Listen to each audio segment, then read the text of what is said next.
Hi welcome to government job plaza. इस video में हम देखेंगे full syllabus of quant and reasoning किसी भी गवर्नमेंट एग्जाम के लिए।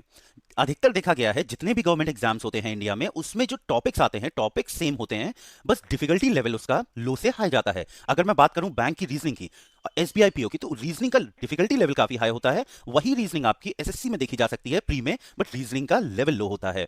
ठीक है, तो इस वीडियो में हम बात करेंगे full syllabus of quant and reasoning for government exam.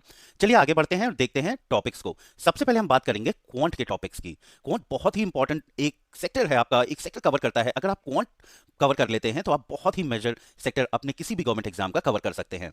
चलिए देखते हैं टॉपिक्स क्या क्या आते हैं। तो ये जो पहला टॉपिक है सिंप्लीफिकेशन। अगर मैं किसी भी बैंक एग्जाम की बात करूं, बैंक एग्जाम में 5 मार्क्स का आपका सिंप्लीफिकेशन आता है जो बहुत ही आराम से किया जा सकता है। दूसरा इंटरेस्ट, ये आपके बैंक एग्जाम में भी आता है, यहां तक कि ये देखा गया ये एसएससी सीजीएल में, एसएससी सीपीओ में भी आता है। परसेंटेजेस, परसेंटेज एक बहुत ही ज्यादा इंपॉर्टेंट टॉपिक है। परसेंटेज आपका डीआई डेटा इंटरप्रिटेशन और क्वांट दोनों में कवर हो जाता है। रेशियो प्रोपोर्शन, ये भी बहुत ज्यादा इंपॉर्टेंट टॉपिक है। एवरेज, जैसे कि आपने सुना होगा अभी जो रिसेंटली 2017 में अभी जो पेपर हुआ था, उसमें आईबी का जो पेपर था उसमें एवरेज से काफी क्वेश्चंस थे। एवरेज एंड स्पीड, टाइम और डिस्टेंस से अगर आपने पेपर दिया है आप ये समझ रहे होंगे स्पीड, टाइम और डिस्टेंस से कितने क्वेश्चन थे उसमें। अगर उन क्वेश्चंस को करने की कोई शॉर्ट ट्रिक हो तो वो पेपर आराम से निकाला जा सकता था। और जो ये हमारा 6 टॉपिक है प्रॉब्लम एंड एजेस, देखा गया इसके भी एक दो क्वेश्चंस आ जाते हैं। नाउ ट्रिग्नोमेट्री, ये आपका एसएससी सीजीएल के हिसाब से बहुत ही इंपॉर्टेंट टॉपिक है। प्रॉफिट लॉस, ये आपका दोनों banking sector and SSC sector, यहां तक कि ये एसआई, अगर आप सीपीओ की या एसआई की तैयारी कर रहे हैं, प्रॉफिट एंड लॉस बहुत इंपॉर्टेंट टॉपिक है। नंबर सीरीज, नंबर सीरीज आपकी बैंकिंग में खास करके अगर आप एसबीआई पीओ की तैयारी कर रहे हैं तो नंबर सीरीज तैयार करना बहुत ही इंपॉर्टेंट है, क्योंकि जो प्री होता है, प्री में आप नंबर सीरीज के 5 क्वेश्चन आते हैं अप्रॉक्सीमेटली देखा गया है, और अगर आप 5 क्वेश्चन कर लेते हैं तो आपका प्री बहुत ही आराम से क्लियर हो सकता है। एसबीआई की बात कर रहा हूं मैं यहाँ पे।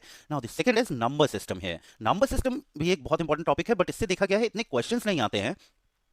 अगर मैं मेंसुरेशन की बात करूं, अगर आपने एसएससी सीजीएल का मेंस दिया है तो मेंसुरेशन एक बहुत ही इंपॉर्टेंट टॉपिक है एसएससी सीजीएल मेंस के लिए।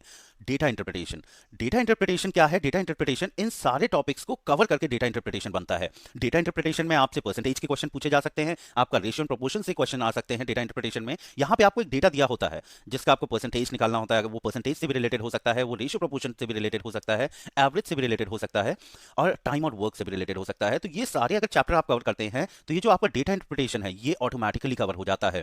अब डेटा इंटरप्रिटेशन की अगर बात करें तो आपके बैंक एग्जाम में 10 मार्क्स का, प्री में 10 मार्क्स का डेटा इंटरप्रिटेशन आता है, तो आप खुद ही समझ सकते हैं ये कितना इंपॉर्टेंट टॉपिक है अगर आप बैंकिंग की तैयारी कर रहे हैं तो। चलिए आगे बढ़ते हैं और देखते हैं कुछ और टॉपिक्स। मिक्सचर प्रॉब्लम, ये बहुत ही इंपॉर्टेंट टॉपिक है। मिक्सचर प्रॉब्लम में आप देख सकते हैं कि मिक्सचर प्रॉब्लम ऐसी प्रॉब्लम्स होती हैं जिनको करने में आपको हार्डली 30 सेकेंड्स, अब 30 सेकेंड्स में बहुत ज्यादा बोल रहा हूं, it hardly takes like 10 seconds to do mixture problem. Algebra, algebra की अगर बात करें तो आपको पता ही होगा, जैसे कि हमारे बैंकिंग एग्जाम में जो एलजेब्रा से क्वेश्चन आते हैं, आपके प्री में आप क्वेश्चन देख सकते हैं जहां पे आप क्वाड्रेटिक इक्वेशन सॉल्व करते हैं। वो 5 क्वेश्चन होते हैं और बहुत ही इजी मार्क्स होते हैं वो सिक्योर करने के लिए। ज्योमेट्री एक बहुत ही इंपॉर्टेंट टॉपिक है आपके एसएससी सीजीएल मेंस के लिए, यहां तक कि प्री में भी ज्योमेट्री आती है। हाइट एंड डिस्टेंस, इसका एक आधा क्वेश्चन देखा जा सकता है कहीं, बट ये टॉपिक इंपॉर्टेंट है। मैंने यहाँ पे सारे इंपॉर्टेंट टॉपिक्स लिए हैं। अगर आप इन 18 टॉपिक्स को कवर करते हैं तो आप किसी भी गवर्नमेंट एग्जाम को आराम से क्रैक कर सकते हैं। चलिए आगे बढ़ते हैं और आगे हम देखेंगे रीजनिंग के टॉपिक। रीजनिंग भी बहुत ही इंपॉर्टेंट सेक्टर है। सो रीजनिंग में पहला आता है हमारा एनालॉजी। एनालॉजी बहुत ही इंपॉर्टेंट टॉपिक है अगर हम बात करें किसी भी एग्जाम के लिए, तो एनालॉजी बहुत इंपॉर्टेंट टॉपिक है। अगर आप किसी बैंकिंग या गवर्नमेंट एग्जाम की तैयारी कर रहे हैं तो आपको एनालॉजी आनी चाहिए। राइट, दूसरा है हमारा कोडिंग डिकोडिंग। जैसा कि आप जानते हैं अगर आप इंटेलिजेंस ब्यूरो या ऐसे किसी एग्जाम की तैयारी कर रहे हैं वहां पे आपको कोडिंग डिकोडिंग करनी पड़ेगी, तभी ये आपसे एग्जाम में पूछा जाता है। Critical reasoning and data sufficiency, ये बहुत इंपॉर्टेंट टॉपिक है अगर आप एसबीआई मेंस की बात करें, राइट, और किसी भी बैंक एग्जाम में आप डेटा सफिशिएंसी के क्वेश्चन देख सकते हैं। ये आजकल का नया ट्रेंड है। डायरेक्शन एंड अरेंजमेंट, अरेंजमेंट की अगर मैं बात करूं, सर्कुलर अरेंजमेंट या सिटिंग अरेंजमेंट, कुछ भी मैं बात करूं, तो इसमें क्या है, ये आपका बैंक के से तरफ से अगर आप बैंकिंग में जाना चाहते हैं, आप बैंक में पीओ बनना चाहते हैं, तो उस लिए ये टॉपिक बहुत इंपॉर्टेंट है। उसके बाद सीक्वेंशियल आउटपुट ट्रेसिंग, ये इनपुट आउटपुट के क्वेश्चंस होते हैं इसमें, ये बहुत ही ज्यादा इंपॉर्टेंट है आपके बैंक के लिए। आपके बैंक में अगर ये क्वेश्चन आप ये जो टॉपिक है, ये टॉपिक बहुत ही आराम से कवर हो सकता है। अगर आप इस टॉपिक को कवर कर लेते हैं तो आपके 5 मार्क्स इजी सिक्योर होते हैं। सिलोजिज्म, ये जैसा कि आप जानते हैं आजकल एक रिवर्स सिलोजिज्म चल रहा है जहां पे आपको पहले से ऑब्जर्वेशन दे दी जाती हैं, आपसे स्टेटमेंट्स पूछे जाते हैं। सो ये बहुत इंपॉर्टेंट टॉपिक है। विजुअल एंड लॉजिकल रीजनिंग, अगर आप डिफेंस की तैयारी कर रहे हैं तो आपको विजुअल रीजनिंग और लॉजिकल रीजनिंग आनी चाहिए। सो उसके बाद puzzle and blood relation. Puzzle की अगर मैं बात करूं, पजल बैंक के हिसाब से बहुत ही इंपॉर्टेंट टॉपिक है। ब्लड रिलेशन के कुछ क्वेश्चन देखे जा सकते हैं, बट नए ट्रेंड में ये देखा गया है जो आपका पजल है ब्लड रिलेशन उसमें मिक्स होता है। ब्लड रिलेशन से क्वेश्चन बनता है, पजल होती है, उसमें ब्लड रिलेशन भी मिक्स होता है और उससे आपको 5 मार्क्स सिक्योर करने होते हैं। Input output and number series. Number series में क्या होता है, नंबर सीरीज में आपका ये बहुत इंपॉर्टेंट टॉपिक है, जैसा कि क्वांट में भी है नंबर सीरीज, तो ये बहुत ही ज्यादा इंपॉर्टेंट है, ये आपके इजी 5 मार्क्स सिक्योर करवा सकता है। सीरीज कंप्लीशन, ये आपका एसएससी सीजीएल प्री में आप बहुत आराम से इसके क्वेश्चंस पाए जा सकते हैं। यहां तक कि सीरीज कंप्लीशन के क्वेश्चन आप SBI PO, SBI mains, IBPS PO, IBPS clerk, हर जगह सीरीज कंप्लीशन आता है। स्टेटमेंट एंड आर्ग्यूमेंट, अगर आपने एसबीआई पीओ मेंस दिया है तो आप समझ रहे होंगे स्टेटमेंट एंड आर्ग्यूमेंट कितना इंपॉर्टेंट होता है वहां के लिए। उसके बाद आता है पैसेज एंड कंक्लूजन। इसमें क्या होता है, पैसेज एंड कंक्लूजन में एक पैसेज दिया होगा, उसके बाद आपको उससे कंक्लूड करना होगा। अगर आपसे मैं एसबीआई पीओ मेंस की बात करूं तो ये पैसेज एंड कंक्लूजन आपको वहां पे 2 से 3 मार्क्स आराम से सिक्योर करवा सकता है। उसके बाद आता है हमारा ऑर्डर एंड रैंकिंग। इसके ज्यादा क्वेश्चंस नहीं देखे जा सकते हैं, बट फिर भी ये चैप्टर, ये टॉपिक आपको कवर करना चाहिए अगर आप गवर्नमेंट एग्जाम की तैयारी कर रहे हैं।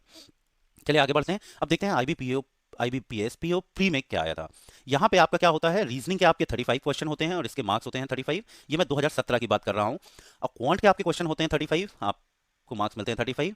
इंग्लिश के आपके क्वेश्चन होते हैं 30 और आपके मार्क्स होते हैं 30। इन टोटल आपके 100 क्वेश्चंस होते हैं 100 मार्क्स के, और आपको जो टाइमिंग मिलती है वो है 60 minute. So this is very important कि आपको 60 मिनट में 100 क्वेश्चंस करने हैं, तो आपको एक स्ट्रैटेजी बनानी पड़ती है। अधिकतर देखा गया है कि अगर आप 55 से 60 मार्क्स का प्री में कर देते हैं तो आपका सिक्योर है प्री। अब 55 से 60 आपको टॉप नहीं करना है प्री में, आपको बस 55 से 60 मार्क्स के बीच में करना है 100% एक्यूरेसी के साथ। तो ये करने के लिए आपको एक स्ट्रैटेजी बनानी पड़ती है कि आप इंग्लिश में कितना करेंगे, क्वांट में कितना करेंगे और रीजनिंग में कितना करेंगे। तो मैं आपको ये बता दूं कि जो सबसे ज्यादा सिक्योरिंग एरिया है वो होता है आपका रीजनिंग। ओके, और इंग्लिश भी बहुत ज्यादा सिक्योरिंग है। अगर आप इंग्लिश में थोड़े कमजोर हैं तो यू शुड कंसंट्रेट मोर, आपको ज्यादा कंसंट्रेशन से रीजनिंग पढ़नी चाहिए, क्योंकि ये आपको मार्क्स दिलाएगी बैंकिंग सेक्टर में। आगे बढ़ते हैं और देखते हैं मेंस का।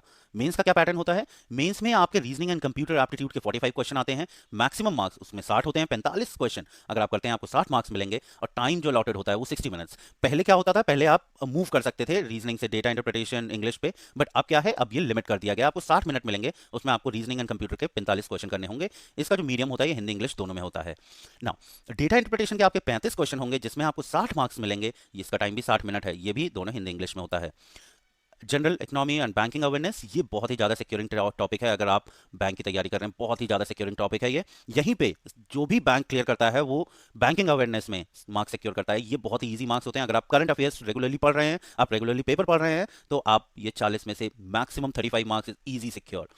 ये भी आपके 40 मार्क्स दिलाएगा। इस जो टाइम अलॉटेड है वो 60 मिनट है। ये आपका दोनों मीडियम में है, हिंदी और इंग्लिश। इंग्लिश लैंग्वेज की अगर बात करें तो ये 35 क्वेश्चंस आपके आएंगे जिसके मैक्सिमम मार्क्स 40 हैं, और ये टाइम अलॉटेड है आपका 60 मिनट, ये इंग्लिश में होगा। इन टोटल अगर बात करें तो आपके क्वेश्चंस आते हैं 155, आपके मैक्सिमम मार्क्स हैं 200, आपको टाइम दिया गया है 3 घंटा। अगर आप प्री निकाल लेते हैं, आप मेंस के हिसाब से तैयारी करिए। अगर आप बैंक की तैयारी करना चाहते हैं, आप बैंकिंग सेक्टर में जाना चाहते हैं, तो मैं आपसे यही कहूंगा आप मेंस के हिसाब से तैयारी करिए, आपका प्री अपने आप निकल जाएगा। क्योंकि मेंस क्या है, mains is the main fight. यहाँ पे जो कट ऑफ स्कोर है वो काफी कम हो जाता है, बिकॉज यहाँ पे थोड़ा लेवल जो क्वेश्चंस का होता है वो हाई हो जाता है। तो मैं आपसे ये कहूंगा, अगर आप बैंकिंग में जाना चाह रहे हैं, प्लीज बैंकिंग अवेयरनेस की बहुत अच्छी तरह तैयारी करनी होगी आपको, क्योंकि ये जो एरिया है ये आपका सिक्योर करवाता है। इसके साथ साथ आप कंप्यूटर एप्टीट्यूड की भी तैयारी करें। उसके बाद जो रीजनिंग डेटा इंटरप्रिटेशन, अगर आप इसकी तैयारी मेंस के हिसाब से कर रहे हैं, आपका प्री निकल जाएगा। चलिए आगे बढ़ते हैं और देखते हैं एसएससी सीजीएल में क्या आया था। सो एसएससी सीजीएल में क्या होता है, आपके रीजनिंग के 25 क्वेश्चन होते हैं, इसके मार्क्स होते हैं 50। क्वांट के 25 क्वेश्चन आए थे, इसके मार्क्स थे 50। इंग्लिश के 25 क्वेश्चन आए थे, इसके मार्क्स थे 50। और जनरल अवेयरनेस के 25 क्वेश्चन थे, इसके भी 50 मार्क्स थे। इन टोटल आपके 100 क्वेश्चंस आते हैं 200 मार्क्स के, आपको टाइम दिया जाता है 60 मिनट। तो मैं आपको ये बता दूं, ये जो एसएससी सीजीएल प्री है ये बहुत ही इजी लेवल पे होता है। यहाँ पे आपके क्वेश्चंस का जो लेवल होता है वो इजी होता है। तो यहाँ पे आपको रीजनिंग, क्वांट, ये बहुत ही अच्छी तरह तैयार करनी पड़ती है। यहाँ पे जो ये जनरल अवेयरनेस है, यहाँ पे जनरल अवेयरनेस को थोड़ा लाइटली लिया जा सकता है, क्योंकि अगर आप इन 3 सेक्टर में रीजनिंग, क्वांट और इंग्लिश आप अच्छी तरह तैयार कर सकते हैं, अगर आप कर लेते हैं अच्छी तरह तैयार, तो आप 150 मार्क्स आपके सिक्योर हो जाते हैं। उसके बाद जनरल अवेयरनेस, बैंक की, अगर हम एसएससी की जनरल अवेयरनेस की बात करें और बैंक की जनरल अवेयरनेस का कंपैरिजन करें तो इनमें बहुत अंतर है। एसएससी की जनरल अवेयरनेस आपको पता नहीं होता है क्या आएगा, बट बैंक में आपको पता होता है कि बैंकिंग से ही आएगा। अगर आप रोज के पेपर में बैंकिंग पे फोकस करें तो उसमें बहुत आराम से किया जा सकता है। चलिए अब एसएससी मेंस की बात कर लेते हैं। तो मेंस में आपके बहुत ही अच्छा मेंस का पेपर होता है। इसमें क्वांट के आपके 100 क्वेश्चन होते हैं 200 मार्क्स के, टाइम मिलता है आपको 2 घंटे। इंग्लिश के आपके 200 क्वेश्चन होते हैं 200 मार्क्स के, और आपको टाइम मिलता है 2 घंटा। ये बहुत ही अच्छा पेपर है। यहाँ पे अगर आपकी क्वांट बहुत स्ट्रांग है तो आपके यहाँ पे 200 मार्क्स सिक्योर है। यहाँ तक कि लोग इसमें 200 लाते हैं, 190 भी लाते हैं, 180 भी आता है इसमें। तो ये आपके मार्क्स सिक्योर हैं अगर आपकी क्वांट बहुत अच्छी तरह तैयार है। अगर आप ये जो 18 टॉपिक क्वांट के मैंने दिखाए हैं, अगर आप इन टॉपिक्स को तैयार कर लेते हैं बहुत ही ज़्यादा अच्छी तरह, तो आपका मेंस आराम से निकल सकता है। चलिए, so thank you for watching this video. For more videos please visit